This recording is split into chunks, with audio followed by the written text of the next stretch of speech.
Warning, this video spoils the entirety of the chapters covered here within. If you wish to experience them without being spoiled, turn back now.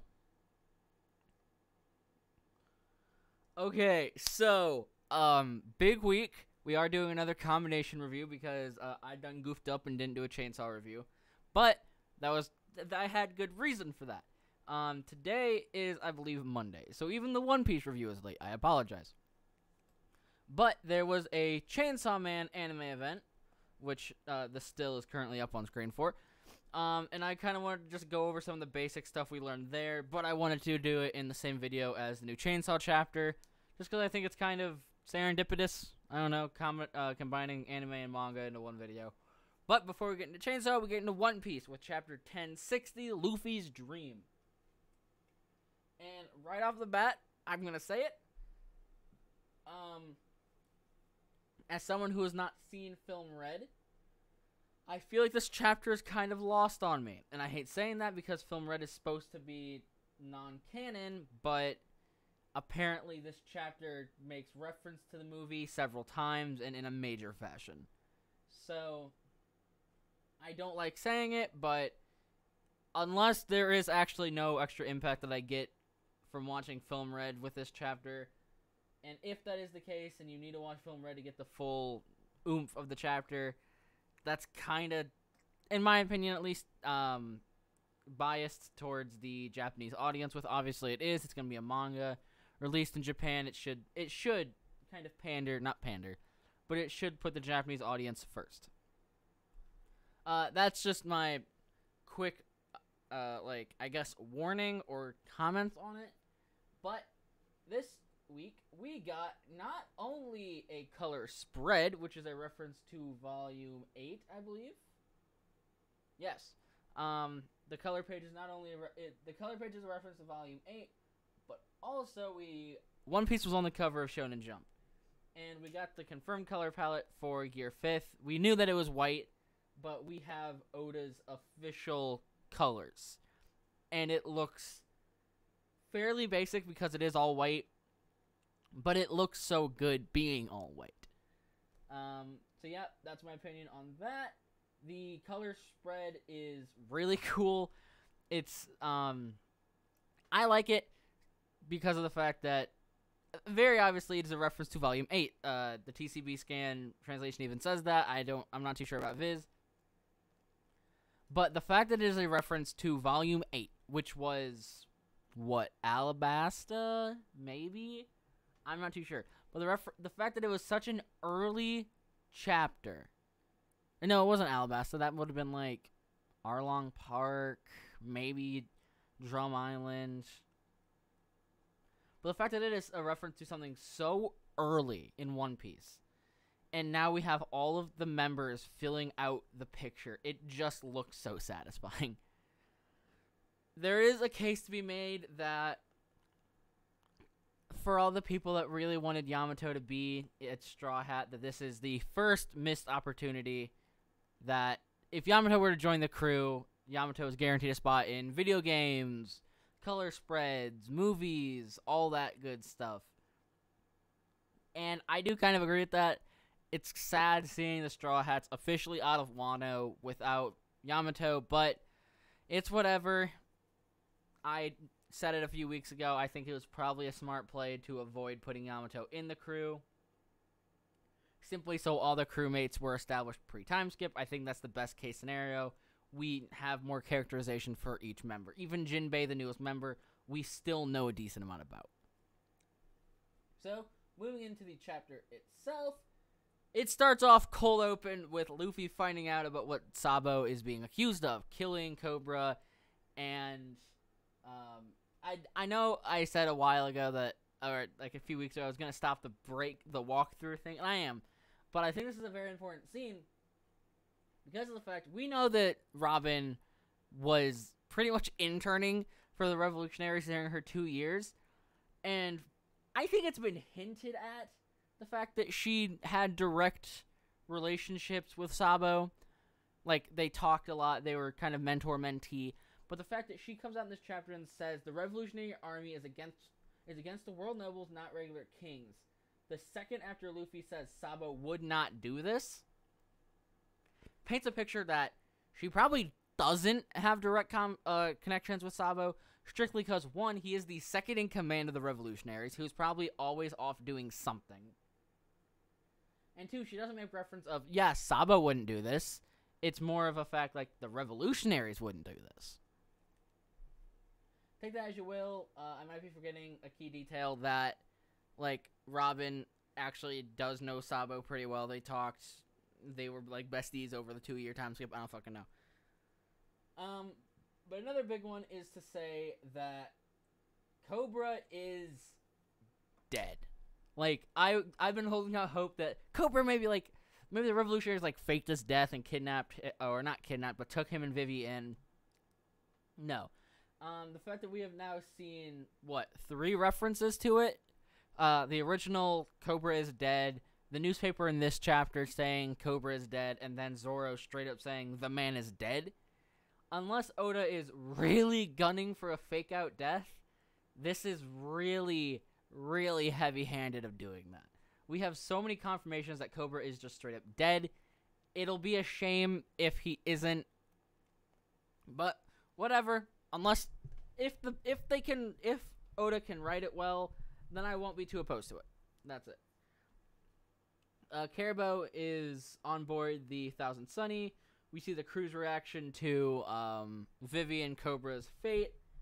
And Luffy just straight up says, when Zoro tells him that Vivi was last seen at Marijois, Luffy says, okay, let's go there. But Zoro says, you moron, that's the den of the enemy. You want to take on Navy HQ.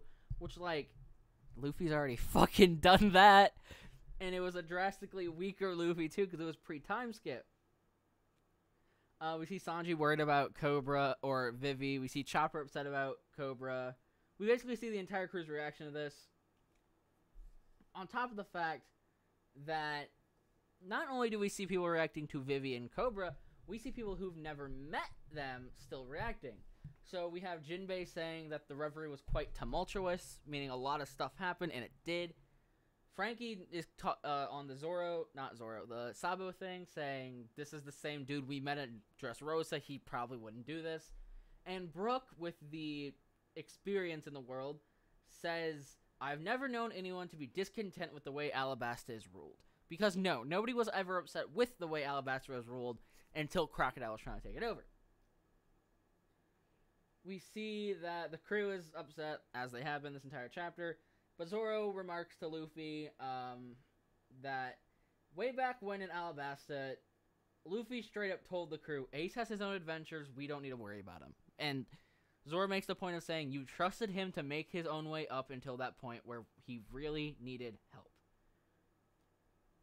So why underestimate Vivi? She can hold her own. If the opportunity presents itself, we can pitch in then.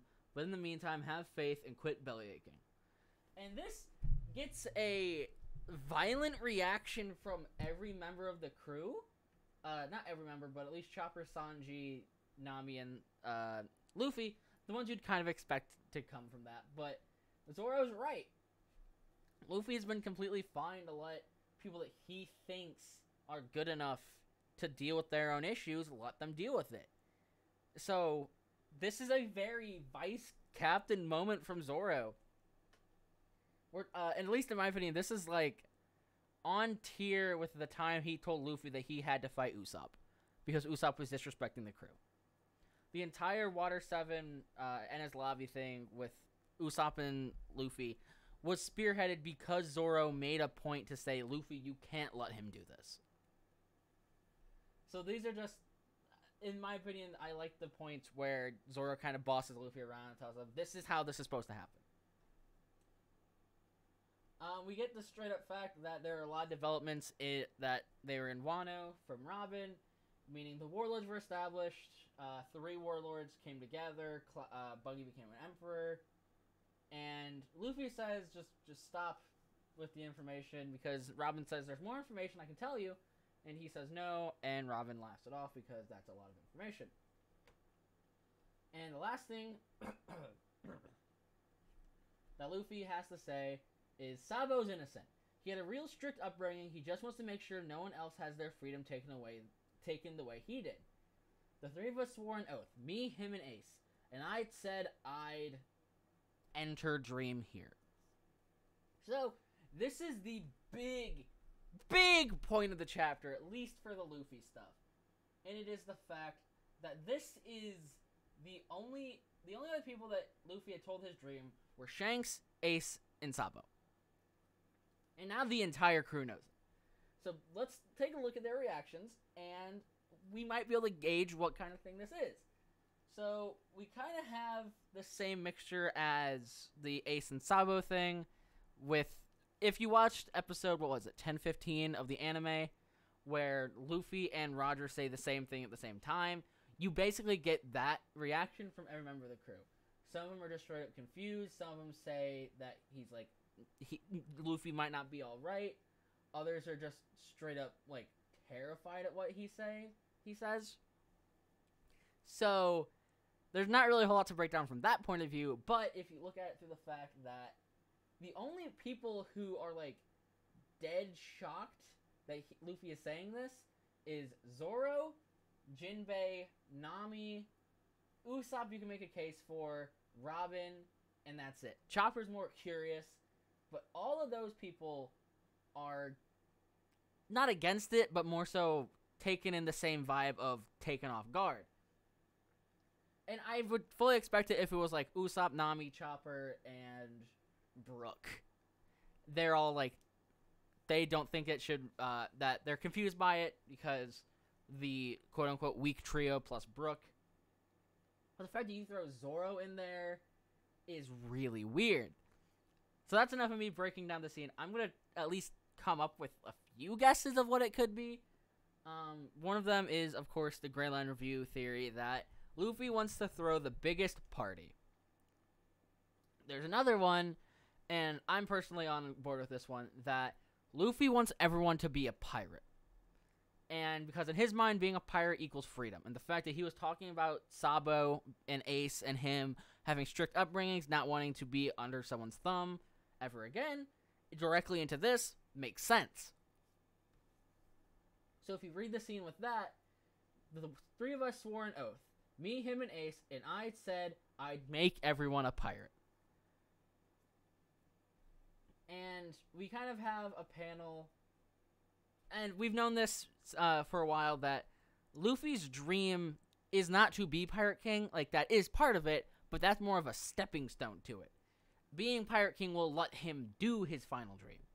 So, we are in the final saga now, and I could 100% see Luffy being Pirate King going into the final arc. So we have the Pirate King arc, where it's just him as the Pirate King doing his dream. And that'd be sick, because now we get a full arc to see it. We kind of just see them we kind of just see the crew reaction. But a very interesting thing I'd like to note is when Robin asked how everyone reacted to when Luffy told them his dream, he says they all laughed and Shanks had some tears rolling down his face. Obviously, this is in reference to the fact that Roger said the exact same thing.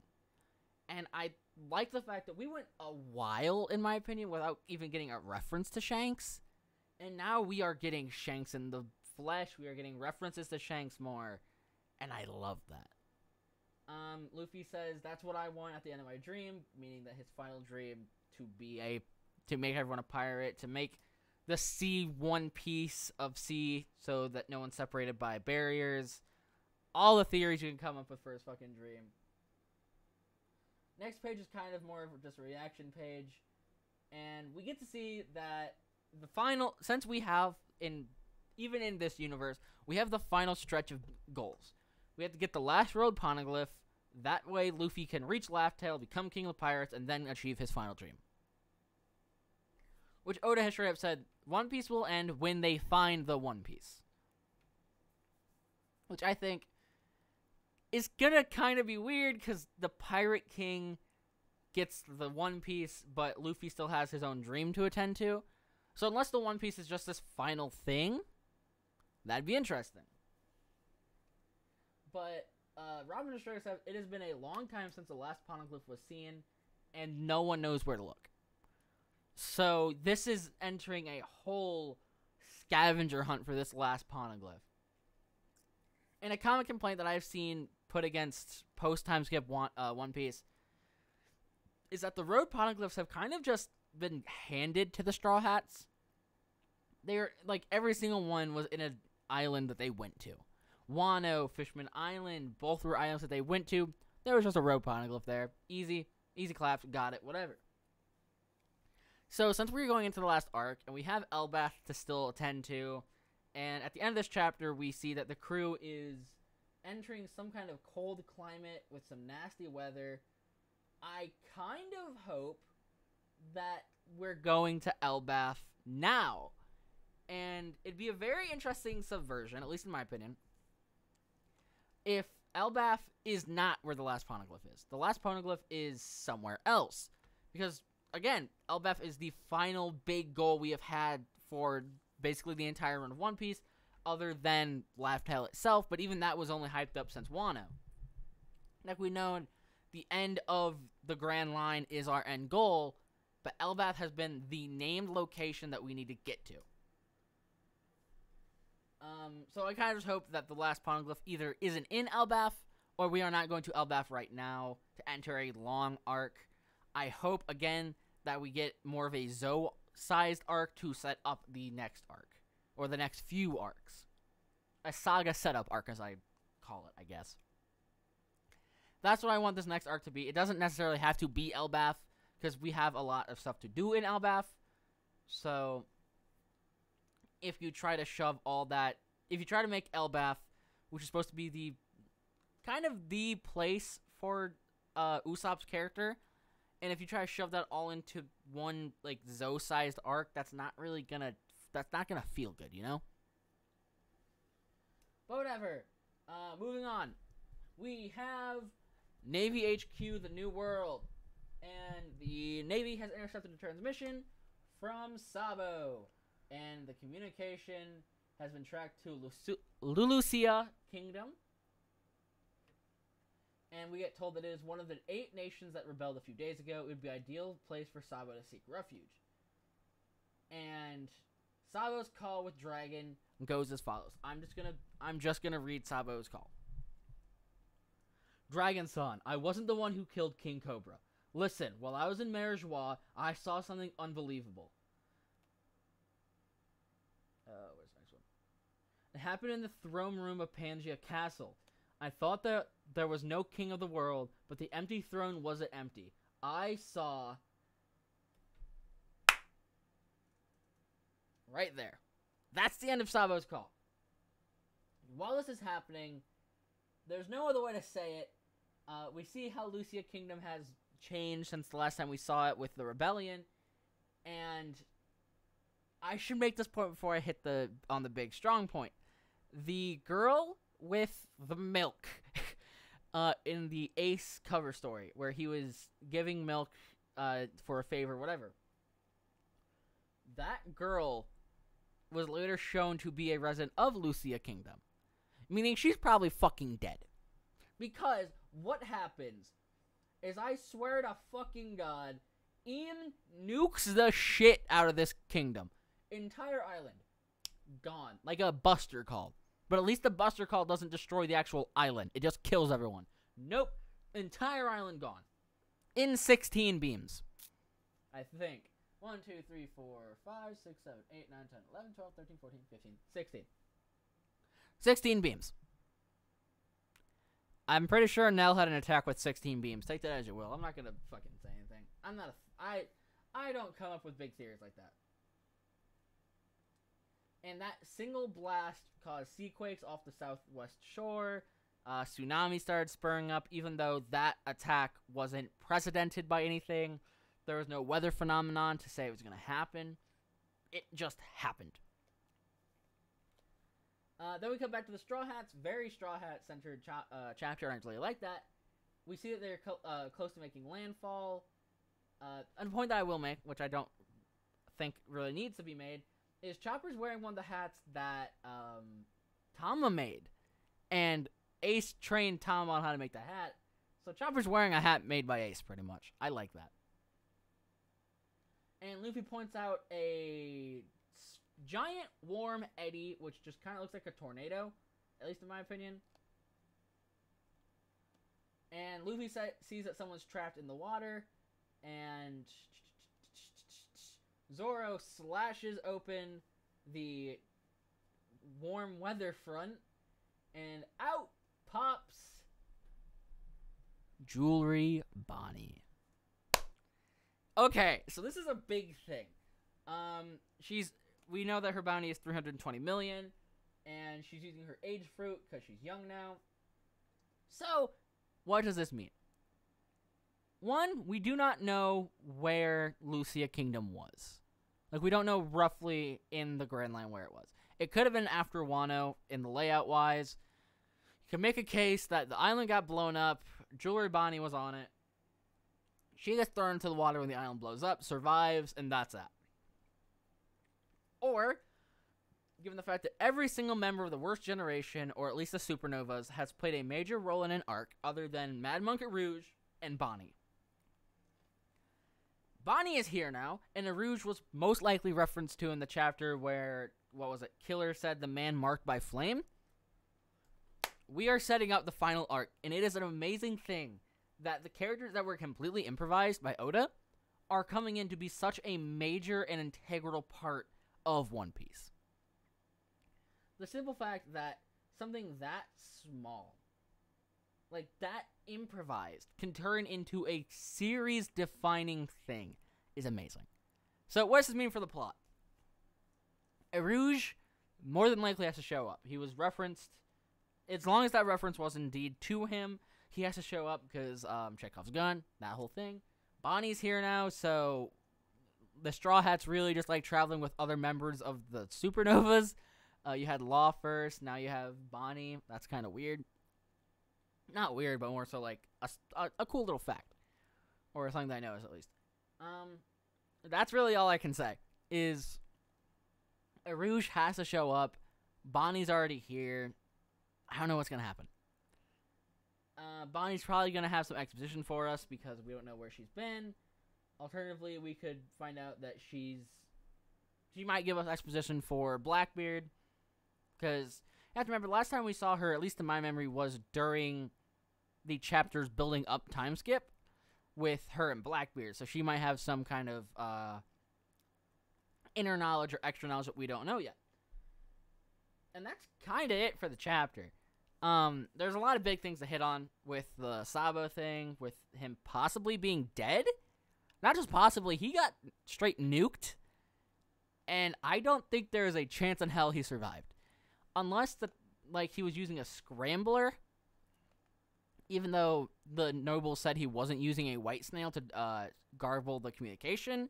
So maybe he was trying to bait the attack. And he wasn't actually there. But that wouldn't work out because you find out that the old Lucia King is in jail in Lucia Kingdom. All the civilians are in the island. Sabo straight up looks up at the sky while the attack is launched.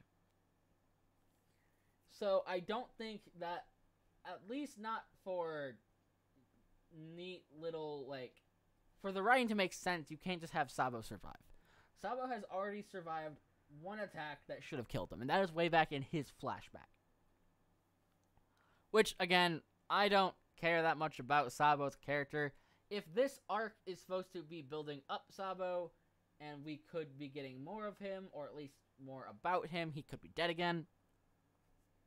Be interesting, at least. But it'll be interesting to see how the world government handles this. Because you have to think, they just put out an article saying Sabo is the man who killed Cobra, kidnapped Vivi. What next? One thing that I'd like to bring up is, with this chapter, we find out that Sabo did not kill Cobra. That is 100% fact that he tells the revolutionaries. And he says this while panicked, so I don't think he'd really lie. The interesting thing I want to talk about, who could have taken Vivi, and who could have killed Cobra? The one very obvious guess, at least in my opinion, is a face that we have not seen for a long time, and that is Lucci. He was at the Reverie. He was on the command of one of the world nobles. I forget who exactly, but he was on the command of a world noble. I think it would just work. You have him being there for an undercover mission. He kills Cobra, kidnaps Vivi, blames the revolutionaries. This is the world government's reason to go to war with the revolutionaries, right then and there. To use the new pacifistas, wipe out the revolutionaries, kind of with more of an iron fist than they have for most of the span, or the Marine Ford. So this could be this could have been their big put together to cause, or to rule with an iron fist, in my opinion. And is it possible? Yes. Do I think it's probably what happened? I don't know. There's definitely a case to be made that, yeah, this is exactly what happened. Lucci is the most likely culprit for it. And it makes sense because it's world government. They're trying to blame the revolutionaries for something they didn't do because of the whole threat to their power. So whatever. But at the same point, I feel like that's kind of obvious. I think if you want to subvert that expectation, you can use a different character or a different plot device to kill Cobra and kidnap Vivi. Even though I do think that Lucci is the most probable suspect. So, all in all, chapter 1060 of One Piece, Luffy's Dream. Solid arc.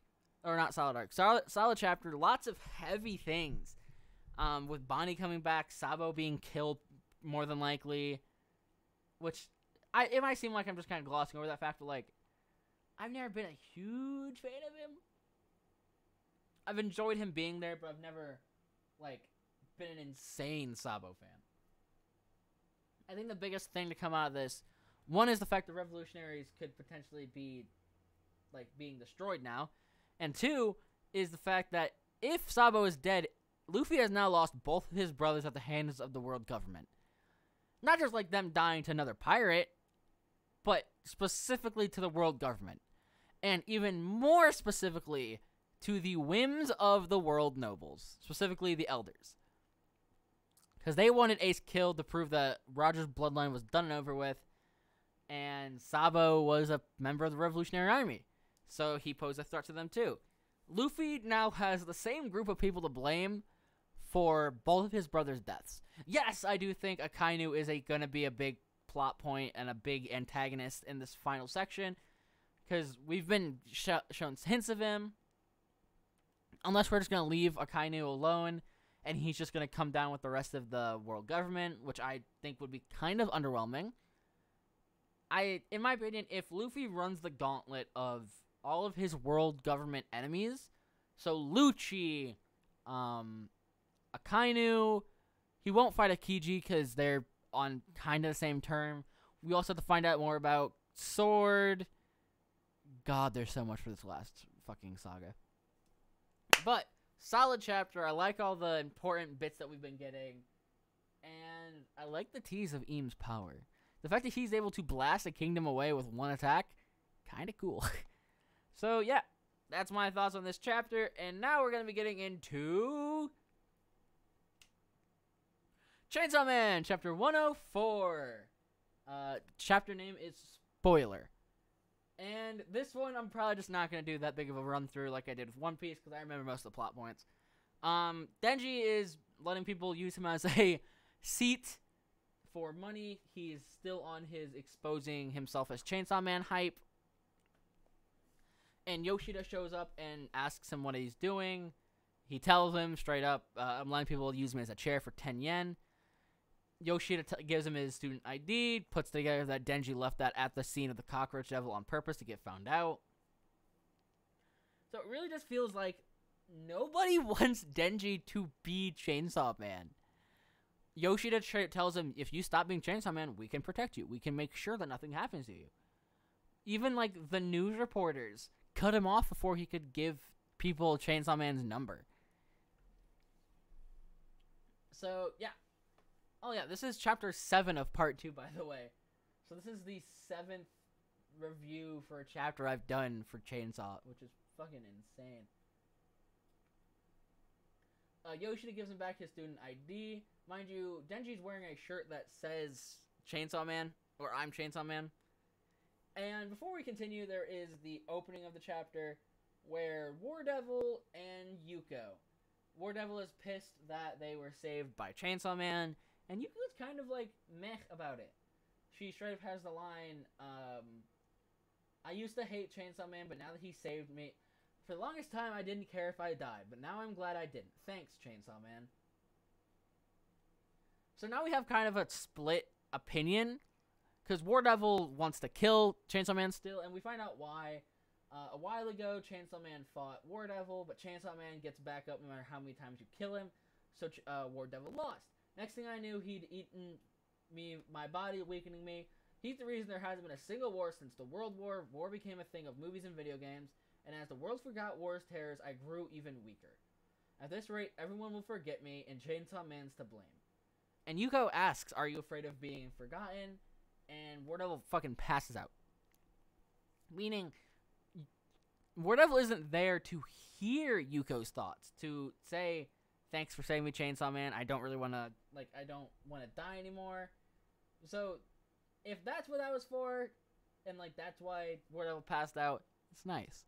Because now we have that little bit of information that at least Yuko knows and War Devil doesn't. Going back to the Denji thing, Yoshida pays him 100 yen, and I think 100 yen.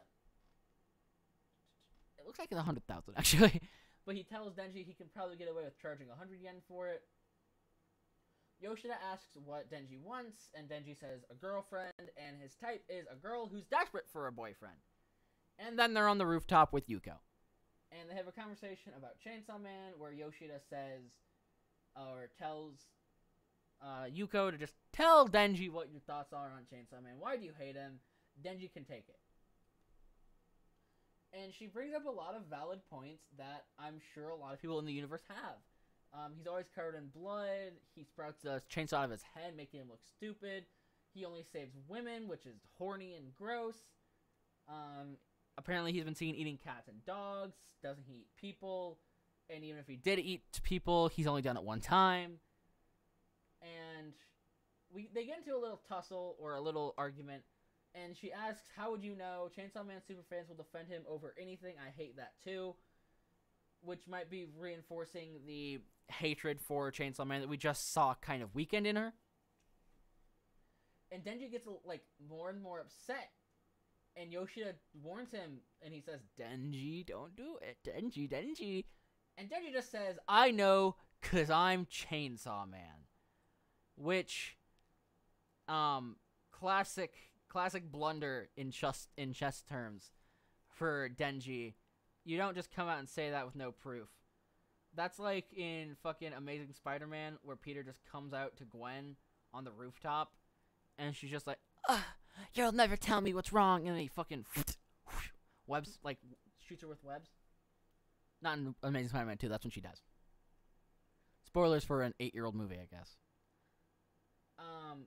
But Denji just straight up tells her, yeah, I'm Chainsaw Man, don't you get it now? And Yoshida has this fucking smirk on his face, which is just announcing the fact, Denji, you done fucked up. And sure enough, Yuko calls Denji a loser and walks away and tells Denji, no one will believe you. Or Yoshida tells Denji, no one will believe you. And Denji ends the chapter by screaming, but I really am Chainsaw Man. Maybe he should have, rolled up his sleeve, sprouted out a fucking chainsaw in his arm. Maybe then she'd believe you, bro. But this is the first interaction between Denji and Yuko.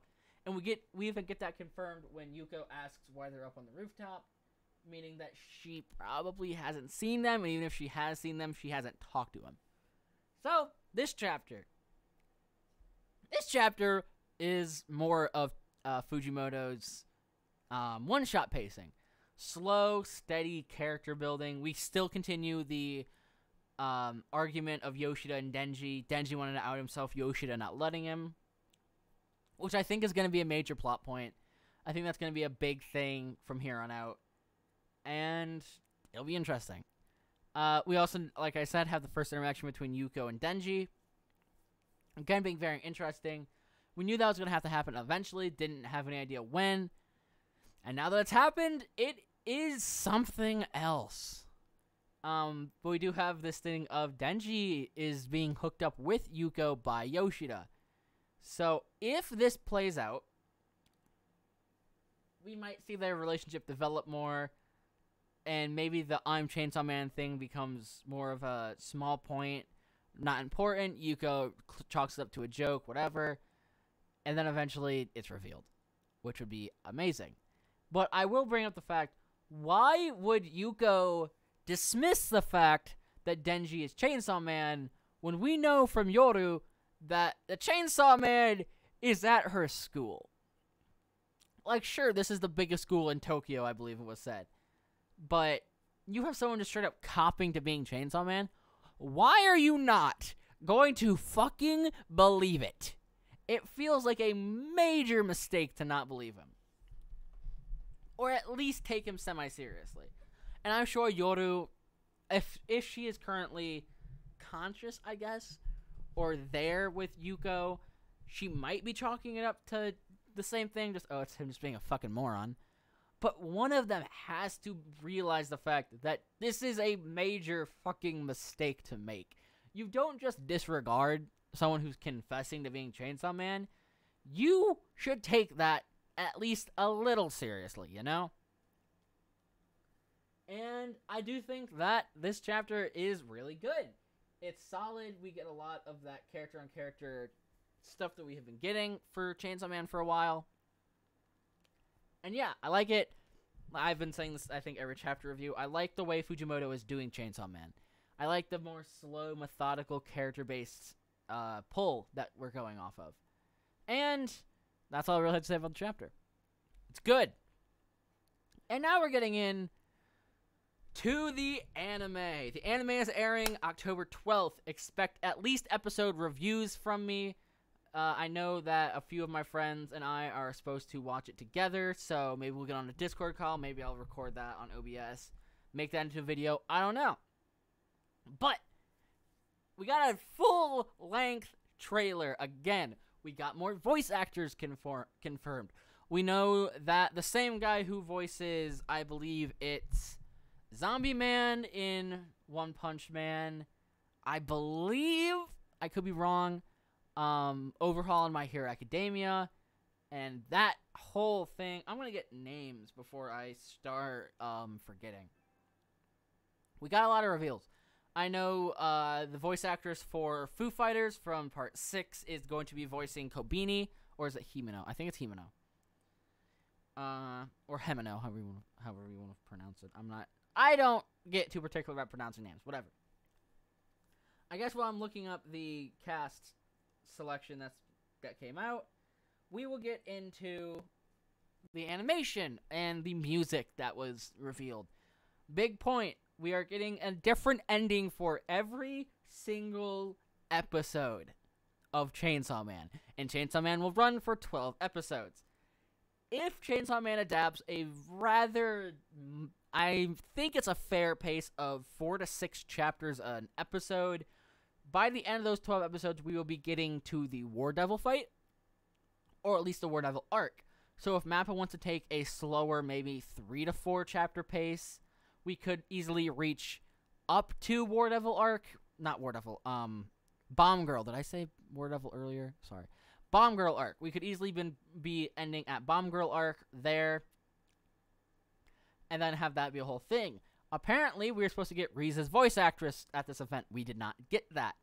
That's probably going to be saved for a Season 2 or a movie. There's a big discussion that if they are getting a movie for Part 2, then it would make sense or a movie instead of Season 2. Bomb Girl would be a very good arc to adapt. That and the International Assassins arc. So if we adapt past Bomb Girl up to International Assassins, that would work too. Both of those arcs, I believe, could be condensed into a movie and have decent pacing. The animation, fucking superb. I expected nothing less. Mappa has been knocking it out of the park with their 2D animation, at least in the shows I have seen, or the clips I have seen. The big counter, I guess I should say, is the fact that the original trailer had, I believe, in my opinion, a very obviously CGI Denji in chainsaw form. And this trailer, along with the last trailer, did not have that.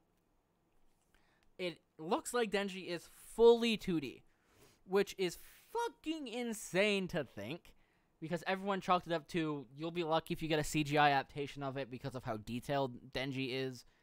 And now we're getting potentially a full 2D anime with no CGI. That's obviously hopeful and probably impossible. Even if we don't have any major characters in CGI, CGI is still used in backgrounds, establishing shots, for big monstrous designs that can't be well animated in 2D, like the Fox Devil. So yeah. And now we're getting into the voice actors, because it finally loaded. The voice actress for Himeno, Maria Eyes, has voiced Killua Zoldyck, Rey in the Promised Neverland, and Reg in Made in Abyss. I have not read Made in Abyss. Unless I could be wrong. No. Okay. Kendra Suda is voicing Kishibe. Like I said, he is the voice actor behind the husband in Way of the House Husband. He is the voice of somebody in Jujutsu Kaisen. I forget who. He's everywhere. He's also Zombie Man and One Punch Man. He has a very deep and smooth but gravelly voice. Fitting for Kishibe. Let's continue. The voice actress for Pochita, which was one of the biggest, I believe, assumed roles. Everyone thought it was going to go to the same person as Chopper and Pikachu. Same person. It is not. It is going to someone who voiced a character in Eden Zero. I forget the character. But it is going to Sayori Izawa. And I'm not too familiar with a lot of her work. I think I recognize maybe one or two characters off of her filmography. So it'll be interesting. I like the fact that other than Kendra Suda, we don't have a bunch of huge named voice actors. Like Yuki Kaji isn't in this. At least not that I know of. But yeah, at least in my opinion, again, I had to bring this up, Bakugo's voice actor voicing Denji, predictable. We knew it was happening. It was literally the easiest call. Furo I voicing Makima, or Power, sorry, was a very nice surprise. So there's not a whole, at least in my opinion, there's not a whole lot of, holy shit, this voice actor's in this, it has to be good voice actors. There are a lot of, oh, I know them from that thing. Like, I know Bakugo's voice actor for being Bakugo. I know Furo I from Chainsaw, or JoJo's. So I feel like that's how a lot of the voice actors in this are, other than Kendra Suda. Even Maria Eyes, who, again, is the voice actress for Himeno. I recognize her as Killua Zoldyck. I recognize her for, what else was she? Rey for The Promised Neverland. A lot of people will know her from Made in Abyss. I personally don't. But those two are probably the only big catches. At least for, like, what we know now. I could be wrong. I could be completely uneducated with a lot of the voice actors in this project. I probably am. But, in my opinion, this is a good thing. We are getting a lot of... Mappa's being very open with the project now. It was announced 2 years ago? 1 or 2 years ago? I think it was a year ago. The original teaser came out a year ago, was announced for summer of 2022. It is now fall, and it is rapidly approaching. October 10th. That is under a month away. Or 12th, 14th? One of those. I think it was 12th. Okay, it will premiere on the 11th. Sorry. We're still under a month away from Chainsaw Man coming out.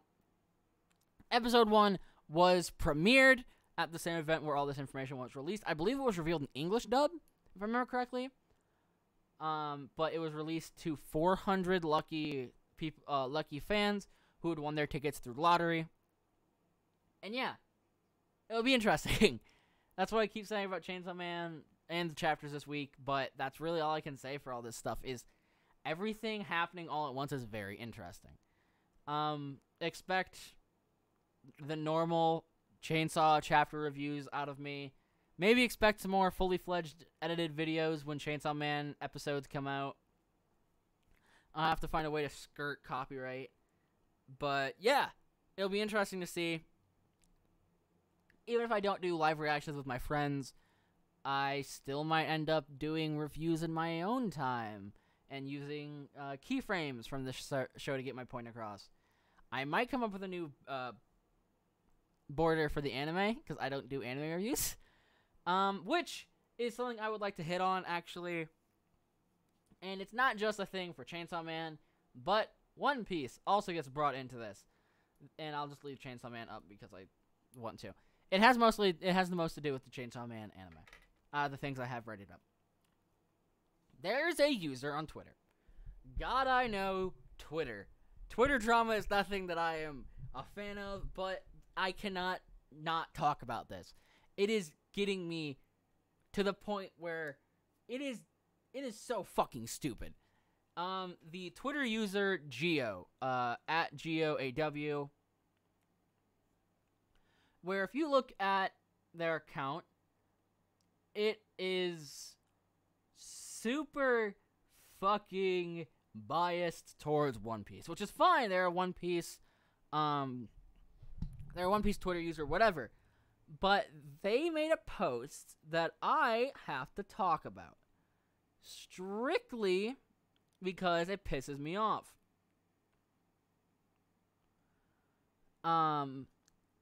There was a leak from the Shonen Leaks account on Twitter saying Chainsaw Man anime will run for 12 episodes.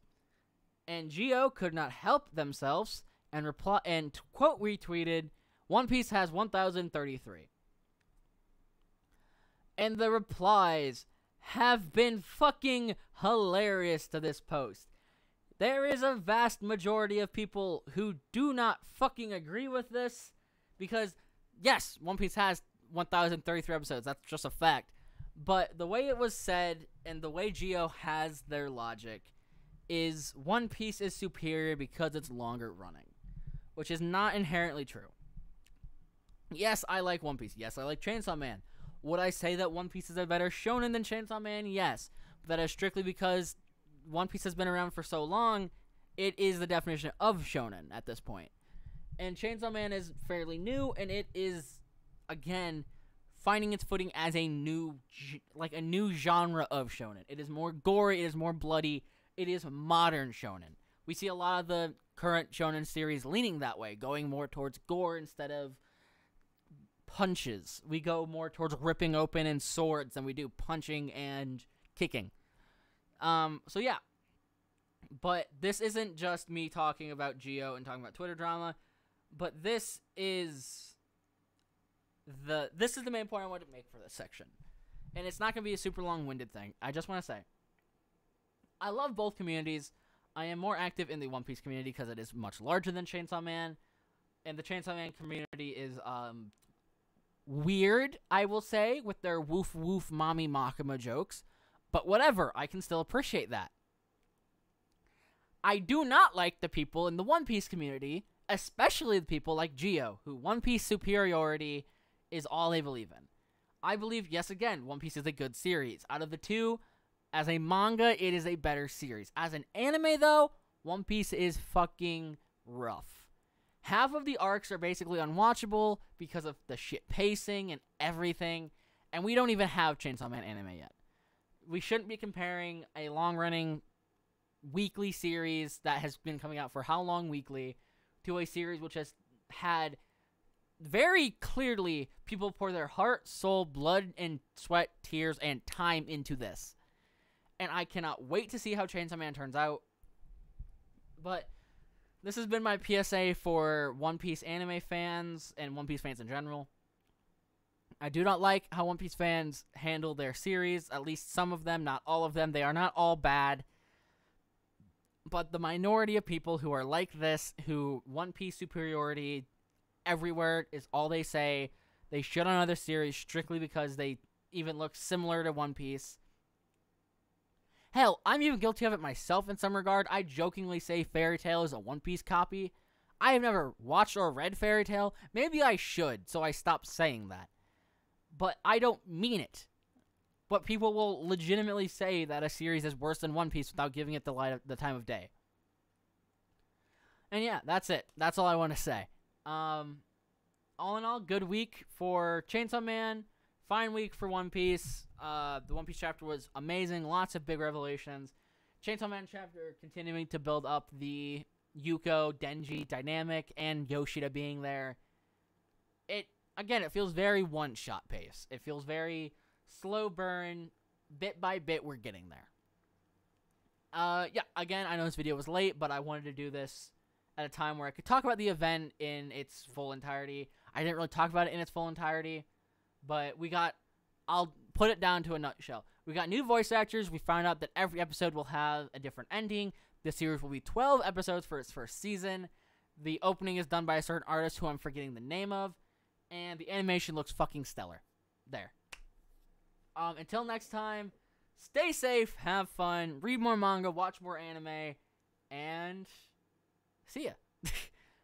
Bye.